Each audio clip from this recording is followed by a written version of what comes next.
বলছি আর কিছু নেই? হ্যাঁ, সারাদিন আমি রান্নাঘরে বসে থাকি তোমার জন্য। প্রতিদিন প্রতিনিয়ত আমি রান্না করে যাব। কারণ তোমার কি রোজ জন্মদিন যে তোমাকে পঞ্চপদ এরকম করে সাজিয়ে তোমাকে রান্না করিয়ে খাওয়াতে হবে?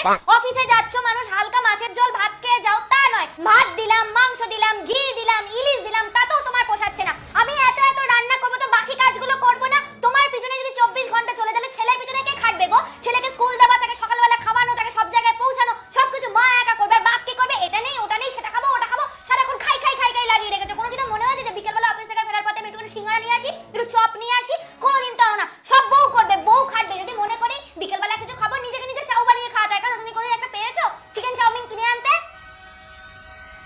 ভুল হয়ে গেছে। বেশি একবারে। বলছি শোনো না, কি? এখানে আসো। কি বলো?